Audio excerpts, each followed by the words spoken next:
Wah wah wah, TC Timnas Indonesia membuahkan hasil. Vietnam dibuat ketar-ketir dengan pemain naturalisasi Timnas Indonesia. Apakah pemain tersebut akan bermain di Piala AFF U23? Begini fakta mengejutkannya. Nah loh, akhirnya terbongkar juga. Dikonfirmasi resmi, ini dia alasan Oxford United jauh-jauh ikut Piala Presiden. Apakah karena hadiahnya besar? Begini info mengejutkannya. Nah ini nih, Sekjen AFC akhirnya buka suara soal Timnas Indonesia gantikan Iran di Piala Dunia. Apakah skuad Garuda tak perlu ikut round 4? Yuk saksikan beritanya hingga selesai.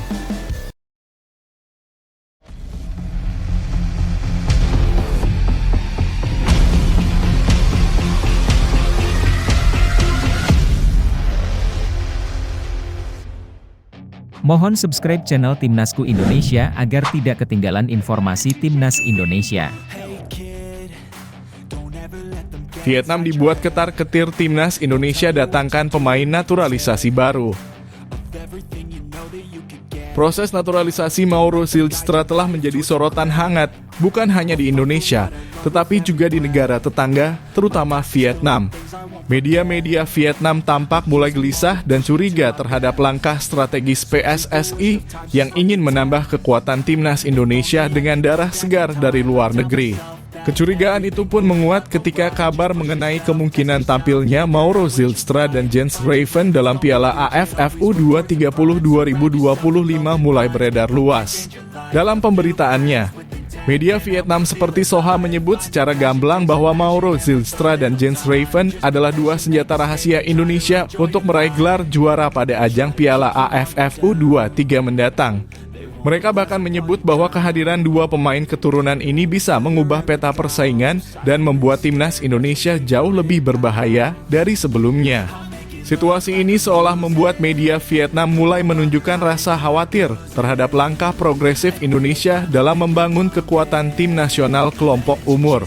Meskipun proses naturalisasi Mauro Zylstra masih berjalan dan belum selesai secara administratif di Kementerian Pemuda dan Olahraga (Kemenpora), perhatian media Vietnam tidak surut. Mereka bahkan berani berspekulasi bahwa pemain ini tidak hanya disiapkan untuk Piala AFF U23, tapi juga untuk event besar lain seperti kualifikasi Piala Asia U23 2026 dan SEA Games 2025.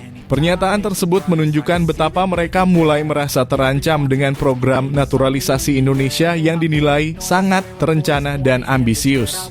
Salah satu hal yang menambah kecurigaan media Vietnam adalah waktu yang sangat mepet antara proses naturalisasi dan gelaran Piala AFF U23 2025 yang dimulai pertengahan Juli.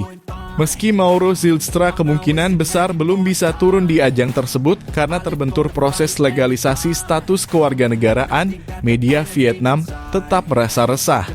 Mereka menilai bahwa Indonesia tidak sedang bermain-main, melainkan sedang menyusun kekuatan besar demi mendominasi kawasan ASEAN dalam waktu dekat. Lebih lanjut, media Vietnam menyebut bahwa kehadiran Mauro Zylstra dan Jens Raven adalah kombinasi yang menjanjikan. Apalagi ditambah dengan pelatih kepala Timnas Indonesia senior saat ini, Patrick Kluivert, yang memiliki visi jangka panjang dalam membangun tim yang solid dari level junior hingga senior.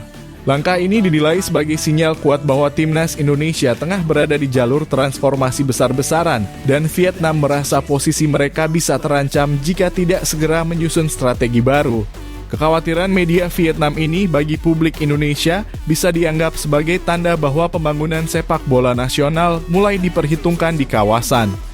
Ketika negara tetangga mulai merasa gelisah, itu artinya mereka mengakui kekuatan yang sedang dibangun. Hal ini bisa menjadi pemicu semangat bagi PSSI, pemain, dan juga supporter untuk terus mendukung program-program pembinaan serta naturalisasi yang realistis dan berkualitas. Akhir kata, bagaimana menurut kalian para pecinta sepak bola tanah air?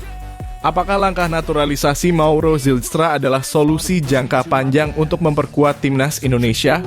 Ataukah sebaiknya kita lebih fokus membina talenta lokal agar tidak bergantung pada pemain keturunan? Tulis pendapat kalian di kolom komentar dan mari berdiskusi bersama.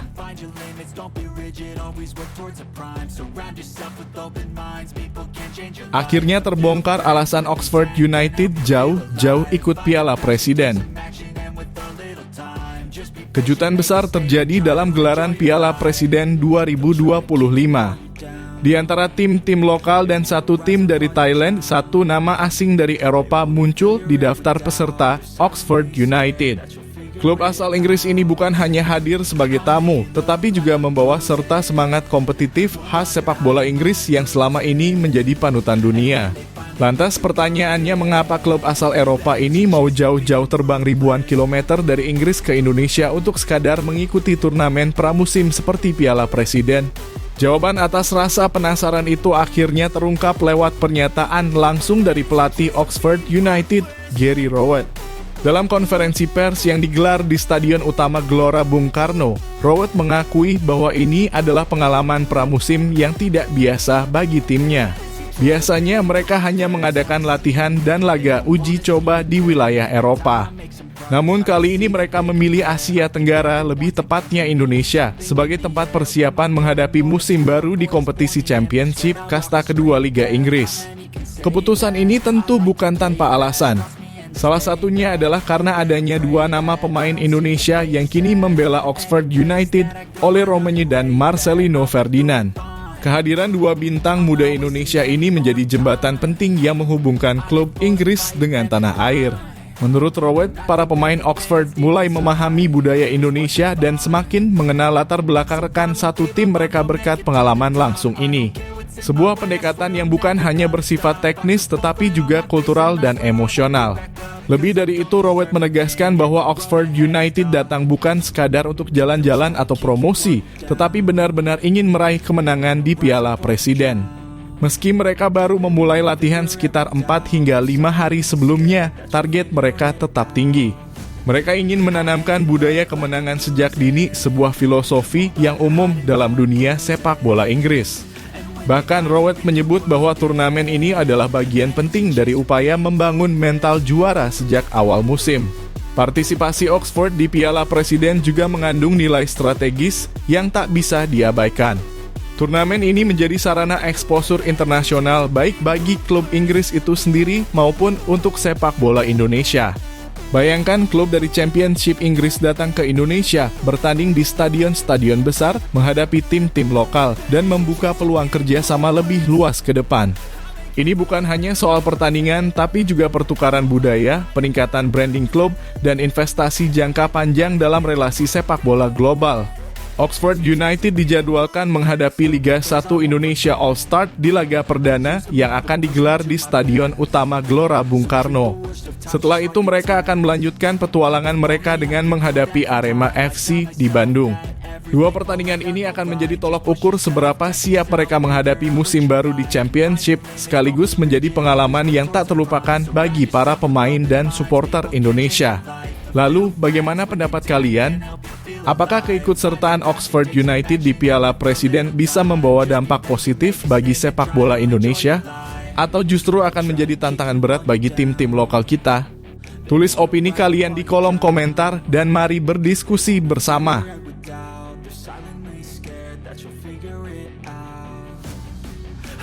Dengan berat hati, respon Erick Thohir ketika pemain timnas putri bentangkan spanduk minta Liga Putri.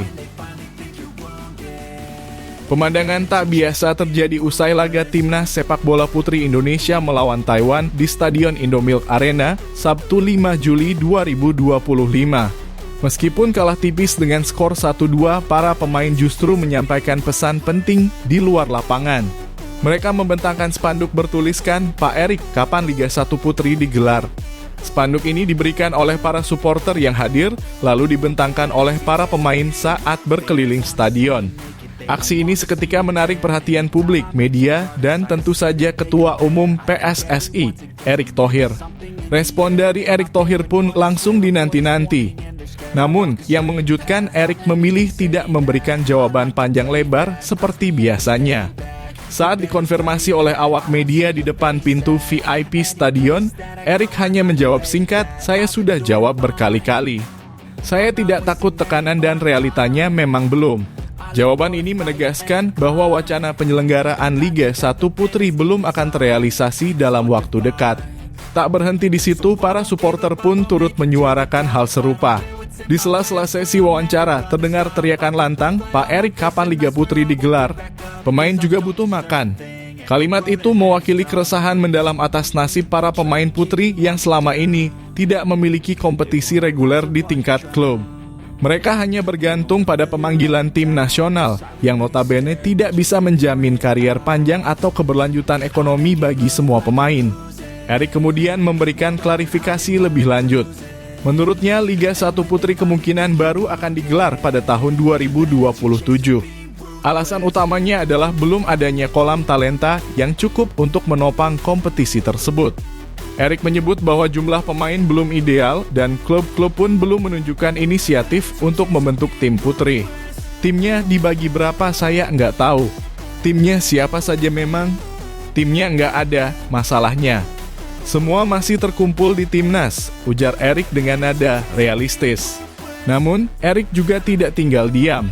Ia menyebutkan bahwa saat ini PSSI sedang fokus mengembangkan pembinaan usia dini untuk sepak bola wanita. Salah satunya adalah kerjasama dengan Jarum Foundation untuk mengadakan turnamen kategori usia 8 hingga 13 tahun. Selain itu, Piala Pertiwi yang dikelola oleh PSSI juga masih menjadi satu-satunya wadah turnamen bagi pesepak bola putri di tingkat daerah. Kendati demikian, jawaban-jawaban ini tak sepenuhnya menenangkan hati publik. Sebagian besar penggemar sepak bola merasa bahwa tanggapan Erik terkesan normatif dan minim terobosan. Mereka menginginkan adanya langkah nyata dan progresif, bukan hanya sekadar wacana pembinaan. Banyak yang menilai bahwa jika PSSI serius ingin memajukan sepak bola putri, maka kompetisi liga profesional harus menjadi fondasi awal, bukan sekadar pelengkap. Kini bola panas berada di tangan PSSI. Desakan dari pemain dan supporter sudah disampaikan secara terbuka. Masyarakat menunggu apakah Erik Thohir dan jajarannya berani menjadikan sepak bola wanita sebagai agenda prioritas atau hanya akan menjadi bagian kecil dalam narasi besar sepak bola Indonesia. Bagaimana menurut kalian? Apakah Liga 1 Putri seharusnya segera digelar demi masa depan sepak bola wanita Indonesia? Atau memang wajar jika harus menunggu hingga 2027? Tulis pendapat kalian di kolom komentar dan mari berdiskusi bersama. Dijamin gacor, Frank Van Kempen tangani timnas Indonesia U20. Kabar menggembirakan datang dari dunia sepak bola tanah air. Pada Sabtu malam dalam kurung 5 Juni 2025, Ketua Umum PSSI Erik Thohir secara resmi mengumumkan penunjukan pelatih baru timnas Indonesia U20. Sosok yang ditunjuk bukan sembarangan, dialah Frank Van Kempen, pelatih asal Belanda yang memiliki segudang pengalaman melatih tim-tim muda di Eropa, khususnya di struktur timnas Belanda kelompok umur. Dalam pernyataan resminya, Erik Thohir menyampaikan bahwa dirinya sudah bertemu langsung dengan Frank Van Kempen dan optimis terhadap prospek yang dibawa sang pelatih untuk masa depan timnas U20. Hari ini saya bertemu dengan Frank Van Kempen yang akan bertugas juga sebagai kepala pelatih timnas Indonesia U20, tulis Erik melalui media sosial resminya.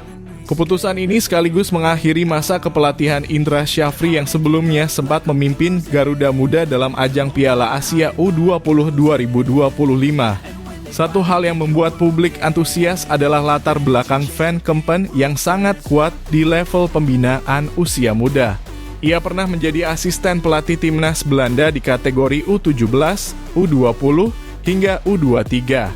Lebih dari itu, Van Kempen juga merupakan instruktur pelatih resmi UEFA sejak tahun 2014. Dengan lisensi dan pengalaman mumpuni di level Eropa, Van Kempen membawa semangat dan filosofi sepak bola modern yang bisa menyegarkan pola permainan timnas U20. Erik Thohir tak segan mengungkapkan harapan besarnya kepada sang pelatih. Ia ingin Garuda Muda tidak hanya menjadi pelengkap di level internasional, melainkan menjadi tim yang benar-benar kompetitif. Dengan kepemimpinan Van Kempen, Erik berharap timnas Indonesia U20 bisa naik kelas, tampil lebih siap menghadapi berbagai tantangan ke depan, dan menjadi fondasi kuat menuju jenjang timnas senior. Sasaran utama yang kini dicanangkan adalah tampil dan bersaing di ajang bergengsi Piala Dunia U20 2027. Target ini bukan sekadar ambisi muluk. Dengan tangan dingin fan Kempen dan dukungan penuh dari PSSI serta publik sepak bola Indonesia, peluang untuk lolos ke turnamen elite tersebut terbuka lebar. Pelatih asal Belanda ini diproyeksikan untuk membentuk skuad muda yang tidak hanya kuat secara teknis, tapi juga matang dalam hal mental dan strategi permainan. Penunjukan Van Kempen juga menjadi sinyal bahwa PSSI semakin serius membangun fondasi jangka panjang sepak bola nasional. Tak hanya mengandalkan hasil instan, kini PSSI menunjukkan komitmen untuk memoles pemain muda dengan metode pelatihan yang terstruktur, berkelas, dan terintegrasi dengan sistem pelatihan modern Eropa. Kini para pecinta sepak bola tanah air patut menantikan seperti apa perubahan yang akan dibawa Frank Van Kempen. Apakah Garuda Muda akan benar-benar tampil gacor seperti harapan banyak pihak? Apakah Van Kempen mampu menanamkan karakter dan mental juara kepada para pemain muda Indonesia? Bagaimana menurut kalian pecinta sepak bola Indonesia? Apakah kehadiran Frank Van Kempen bisa membawa timnas U20 terbang lebih tinggi dan bersinar di level dunia? Yuk, tulis pendapat kalian di kolom komentar.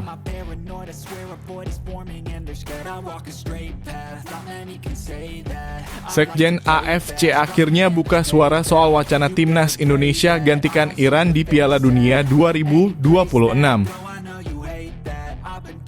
Kabar mengejutkan datang dari jagat sepak bola internasional.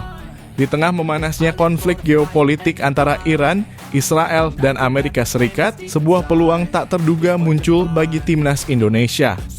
Rumor mencuat bahwa timnas Iran berpotensi dicoret dari gelaran Piala Dunia 2026 dan secara mengejutkan, Sekretaris Jenderal AFC, Datuk Seri Windsor Paul John, akhirnya angkat suara. Dalam pernyataannya yang cukup mengundang interpretasi luas, ia menyebut bahwa solusi terbaik akan diambil jika memang situasi menuntut perubahan jelang turnamen terbesar di dunia itu. Konflik yang terjadi antara Iran dan Israel, serta respons dari Amerika Serikat, telah memicu desakan agar FIFA mencoret Iran dari keikutsertaan di Piala Dunia 2026 yang akan digelar di Amerika Serikat, Meksiko, dan Kanada. Ketegangan ini memuncak setelah insiden penyerangan rudal Iran ke pangkalan militer Amerika di Qatar pada 24 Juni 2025. Meski ketiga negara telah sepakat melakukan gencatan senjata, pemerintah Amerika tetap mengeluarkan kebijakan keras yakni menolak masuknya warga negara Iran ke wilayah mereka termasuk kontingen olahraga. Namun yang menarik perhatian justru bukan hanya ketegangan politik itu sendiri, melainkan dampaknya bagi peta persaingan sepak bola Asia. Jika Iran benar-benar dicoret, maka akan ada satu slot kosong dari zona AFC dalam kurung Asia untuk Piala Dunia 2026. Dalam skema kualifikasi yang berlaku, Iran adalah satu dari 6 negara Asia yang sudah mengamankan tiket ke Amerika. Artinya bila mereka dicoret, maka slot tersebut bisa saja diberikan kepada tim lain dan timnas Indonesia menjadi salah satu kandidat kuat. Hal ini diperkuat dengan pernyataan Sekjen AFC, Windsor Paul John, yang menyebut kami pasti menemukan solusi ketika saatnya tiba. Meski kalimat itu terdengar diplomatis, banyak yang menafsirkan bahwa AFC terbuka terhadap segala kemungkinan, termasuk rotasi peserta bila Iran tak bisa tampil. Terlebih lagi, FIFA dikenal sebagai organisasi yang tegas terhadap pelanggaran politik. Seperti yang terjadi pada Rusia di tahun 2022, FIFA mencoret mereka dari berbagai turnamen karena invasi ke Ukraina. Maka, bukan tak mungkin skenario yang sama terjadi kepada Iran.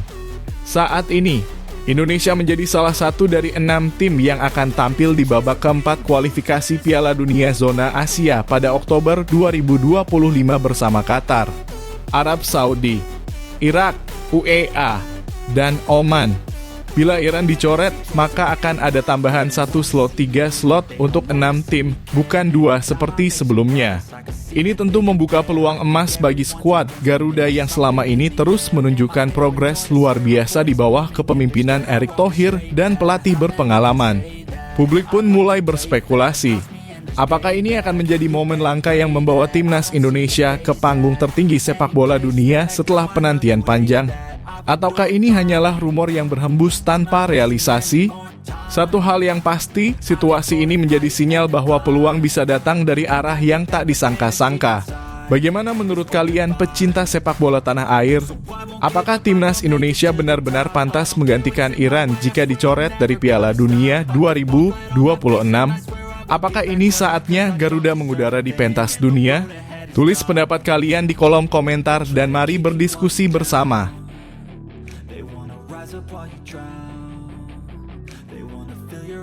Timnas Indonesia harus siap mental jelang babak keempat Piala Dunia 2026. Perjalanan Timnas Indonesia di kualifikasi Piala Dunia 2026 terus berlanjut dan kini skuad Garuda sudah berhasil menembus babak keempat, pencapaian bersejarah sekaligus ujian berat berikutnya. Namun tantangan sesungguhnya baru akan dimulai di fase ini karena persaingan akan semakin ketat dan tekanan semakin tinggi. Yang menjadi sorotan utama bukan hanya soal taktik dan kualitas individu, tapi juga kesiapan mental yang akan sangat menentukan langkah Indonesia di panggung Asia. Pelatih Patrick Kluivert memegang tanggung jawab besar dalam mempersiapkan anak-anak asuhnya menghadapi babak ini. Format kompetisi di babak keempat berbeda dari sebelumnya. AFC telah memutuskan bahwa seluruh pertandingan akan digelar dengan sistem terpusat, yakni di Qatar dan Arab Saudi. Dua negara yang kini menjadi tuan rumah itu bukan hanya unggul dari segi infrastruktur, tapi juga secara peringkat FIFA. Qatar menempati peringkat 53 dunia dan Arab Saudi di posisi 58, dua peringkat tertinggi di antara peserta lainnya. Dengan sistem pertandingan yang semuanya digelar di luar negeri, Timnas Indonesia praktis akan bermain dalam tekanan laga tandang di setiap pertandingan. Ini tentu bukan hal yang mudah mengingat dari 5 pertandingan tandang sebelumnya, skuad Garuda belum pernah mencatatkan kemenangan. 2 kali imbang dan 3 kali kalah menjadi catatan yang perlu segera dievaluasi oleh tim pelatih karena pada fase ini tidak ada ruang untuk kesalahan atau kelengahan. Mentalitas para pemain menjadi kunci utama. Bertanding di luar negeri jauh dari dukungan langsung supporter tanah air, serta menghadapi tim-tim kuat seperti UEA, Irak, Oman, Qatar, dan Arab Saudi akan menjadi ujian sesungguhnya. Patrick Kluivert harus menanamkan keyakinan dan ketegasan dalam jiwa pemain bahwa mereka pantas dan mampu bersaing di level tertinggi ini. Persiapan mental harus dimulai dari sekarang karena tidak akan ada tempat untuk pemain yang ragu, gugup, atau kehilangan fokus. Selain mental, kebugaran fisik juga menjadi aspek penting. Jadwal pertandingan akan padat dan atmosfer panas di Timur Tengah bisa menjadi faktor tambahan yang melelahkan. Oleh karena itu, pemusatan latihan yang maksimal pada FIFA Matchday bulan September nanti harus dimanfaatkan dengan sebaik-baiknya. Itulah satu-satunya kesempatan tersisa sebelum laga penentuan di bulan Oktober dimulai. Babak keempat akan diikuti 6 tim yang dibagi ke dalam 2 grup. Hanya juara grup yang akan langsung lolos ke Piala Dunia 2026. Sementara peringkat kedua akan dipaksa menjalani fase play-off antar konfederasi yang tentunya jauh lebih berat. Jika Timnas Indonesia ingin mencetak sejarah sebagai tim Asia Tenggara pertama yang lolos ke Piala Dunia lewat jalur kualifikasi, maka tidak ada pilihan lain selain bermain sempurna di setiap laga. Kita semua tahu bahwa kualitas individu dan kerja keras pelatih akan berperan besar. Tapi faktor penentu sesungguhnya adalah mental juara, keyakinan bahwa meski lawan lebih diunggulkan, Timnas Indonesia bisa menciptakan kejutan. Inilah saatnya untuk membuktikan bahwa Garuda tak hanya terbang tinggi di kandang sendiri, tapi juga berani menantang angin kencang di negeri orang. Lalu bagaimana menurut kalian? Apakah Timnas Indonesia siap menghadapi tantangan di Qatar dan Arab Saudi nanti? Apakah mental para pemain cukup kuat untuk membawa Merah Putih mencetak sejarah baru di kancah sepak bola dunia? Tulis pendapat kalian di kolom komentar dan mari kita dukung terus perjuangan Garuda.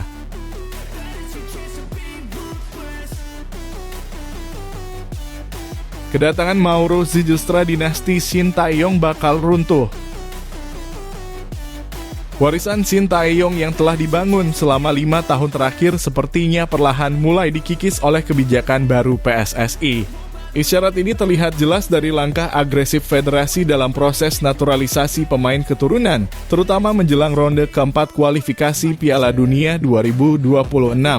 Terbaru, Mauro Zilstra, striker muda dari FC Volendam, telah resmi menjalani proses naturalisasi.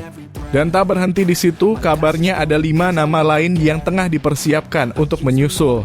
Keputusan ini pun menimbulkan tanda tanya besar di kalangan pecinta sepak bola nasional, apakah PSSI sedang mencoba menghapus jejak proyek besar Sintayong dan menggantikannya dengan dinasti baru di bawah arahan Patrick Kluivert.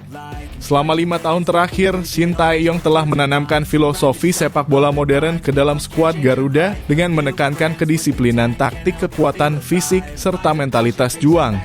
Ia membangun pondasi dari kelompok usia muda, menciptakan generasi pemain yang berkembang bersama dari U19, U20, hingga senior. Nama-nama seperti Rizky Ridho, Marcelino Ferdinand, hingga Pratama Arhan adalah bagian dari dinasti Sintayong yang sudah menyatu dalam sistem dan pola permainan yang khas. Namun kini arus besar pemain keturunan yang masuk ke timnas Indonesia mulai menandai babak baru. Laurin Ulrich, Miliano Jonathans, Jayden Oosterwolde, Pascal Struijk, dan Tristan Go Oijer dikabarkan tengah menjalani proses pendekatan naturalisasi. Mayoritas dari mereka adalah pemain yang belum pernah berinteraksi langsung dengan filosofi atau pola permainan Sintayong.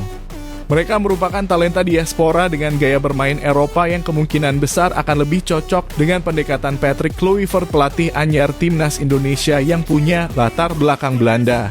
Banyak penggemar mulai mempertanyakan arah kebijakan ini. Pasalnya, Patrick Kluivert sejauh ini belum mampu menunjukkan kemampuan taktik yang meyakinkan di lapangan. Performa timnas Indonesia sejak pergantian pelatih pun belum memuaskan, bahkan cenderung menurun dalam beberapa pertandingan terakhir. Tidak sedikit pula yang menuntut agar Sintayong dikembalikan ke posisi pelatih kepala, mengingat kontribusinya yang luar biasa dalam meningkatkan kualitas sepak bola nasional. Namun, keputusan PSSI tampaknya tidak mengarah ke sana. Justru dengan semakin banyaknya pemain naturalisasi yang akan datang, ruang bagi pemain-pemain binaan STY bisa saja menyempit. Sebagai contoh, jika 5 dari 11 posisi inti diisi oleh pemain baru, maka setengah dari warisan STY terancam hilang. Patrick Kluivert pun akan semakin leluasa menerapkan filosofi sepak bolanya sendiri tanpa beban harus melanjutkan proyek yang telah dibangun sebelumnya. Tentu tidak ada yang salah dari proses naturalisasi jika tujuannya adalah meningkatkan daya saing. Tetapi jika dilakukan dengan menyingkirkan pemain-pemain lokal yang sudah lama berjuang dan tumbuh dalam sistem timnas, maka hal ini akan memunculkan pertanyaan etika dan keberlanjutan pembinaan jangka panjang. Apakah timnas Indonesia akan kembali menjadi tim instan yang bergantung pada kekuatan luar? Ataukah seharusnya kita tetap memberi ruang besar bagi pemain lokal yang telah berproses sejak muda? PSSI tentu memiliki perhitungan strategis dalam mengambil langkah ini. Namun banyak fans berharap warisan STY tidak dihapus begitu saja. Apapun keputusannya, publik berhak menyuarakan pendapatnya dan menilai arah baru yang diambil oleh federasi. Lalu bagaimana menurut kamu? Apakah langkah ini langkah maju atau justru sebuah kemunduran? Tulis pendapatmu di kolom komentar.